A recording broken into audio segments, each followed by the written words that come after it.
L'histoire des Juifs d'Eretz Israël, racontée par Gérard Inger. Dès le vote des Nations Unies conduisant à la création d'un État juif et d'un État arabe en Palestine, les batailles se succèdent sur le terrain et sont d'une complexité telle qu'on ne va pas les raconter ici. Mais il faut savoir que l'État juif tel qu'il était prévu en 1947, avec Galilée occidentale, plaine côtière et la plus grande partie du Negev, était peuplé d'environ 600 000 juifs et autant d'arabes, alors que dans la partie arabe, il n'y avait que 10 000 juifs. Donc, du côté juif, on se retrouve avec une importante minorité arabe, essentiellement en Galilée occidentale, mais également sur la plaine côtière. Donc, cela va rendre la situation du futur État juif difficile et on va assister à des difficultés qui vont aller croissant et qui pose problème sur le plan éthique ainsi qu'aux historiens. Comment la population arabe va-t-elle être traitée pendant cette période de guerre qui précède l'indépendance et pendant la guerre qui suit l'indépendance? La période de guerre qui précède l'indépendance est marquée par le massacre du village de Deir Yassin le 9 avril, où l'Irgun massacre un village près de Jérusalem, un village paisible, un village arabe paisible qui avait refusé la présence des irréguliers arabes qui attaquaient les convois juifs qui allaient vers Jérusalem, où les quartiers juifs étaient isolés. Et ce massacre de plus de 120 personnes, aussi bien hommes, femmes et enfants, révulse le monde arabe et est condamné du côté juif par l'exécutif juif de Ben Gurion et par la Haganah. Même s'il semble aujourd'hui qu'on pense que la Haganah était informée par l'Irgun de ce qui allait se passer. L'Irgun ne commet pas ce massacre gratuitement par sadisme. Il y a un objectif politique derrière, c'est de faire en sorte que la population arabe des territoires accordés aux Juifs parte. Et effectivement, l'exode des populations arabes va commencer à ce moment-là par peur. C'est un exode qui a lieu un peu partout dans tous les villages. La nouvelle se répand très rapidement.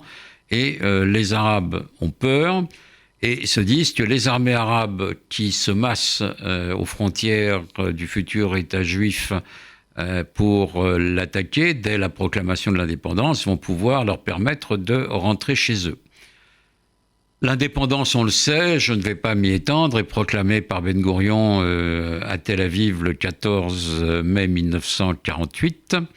Et immédiatement, les combats vont reprendre. Jérusalem est bombardée par l'armée égyptienne, l'aviation égyptienne. L'armée jordanienne de Glob Pacha, officier britannique à la solde de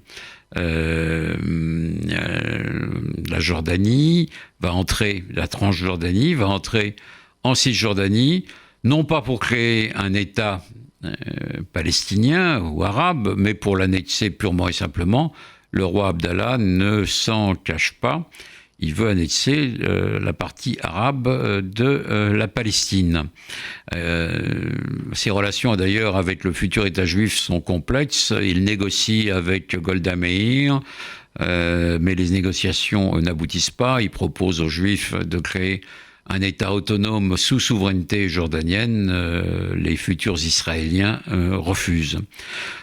Là non plus, on ne va pas s'étendre sur les combats qui ont lieu pendant la guerre d'indépendance. Ils connaissent plusieurs phases, il y a de nombreuses trêves, plus ou moins appliquées. Mais ce qu'il faut voir, c'est que ce qui est intéressant à voir, c'est l'attitude à l'égard des populations arabes à ce moment-là, populations arabes donc dans le futur État juif.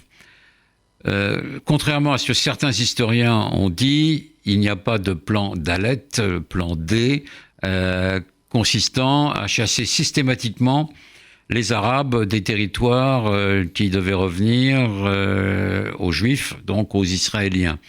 On n'a trouvé aucune trace de décision de ce type, ni écrite ni orale.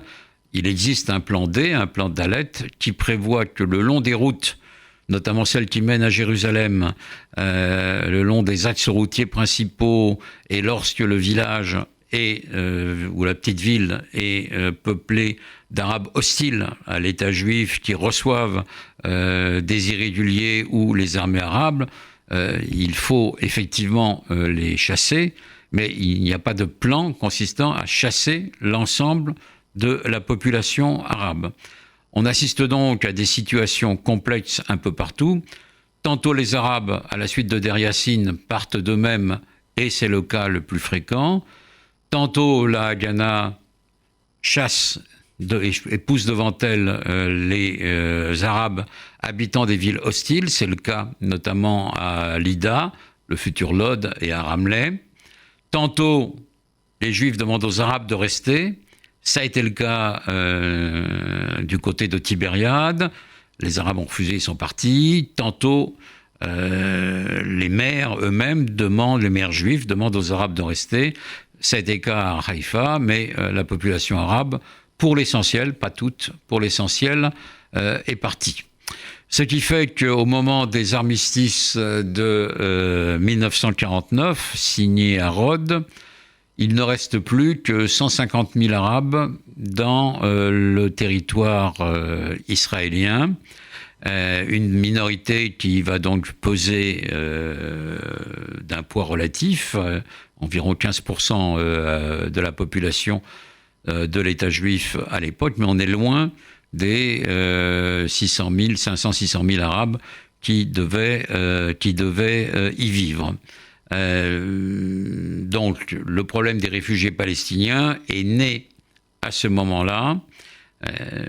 Israël accepte, à condition qu'il y ait une paix avec les États arabes, accepte d'en reprendre 100 000, mais les États arabes refusent d'intégrer les autres, ils refusent la paix avec Israël, ils n'acceptent qu'un armistice, et donc ces 100 000 réfugiés ne rentrent pas non plus en Israël, qui va donc avoir une population arabe limitée et qui va pouvoir accueillir l'ensemble des réfugiés d'Europe et puis d'autres, ce qu'on va voir la semaine prochaine.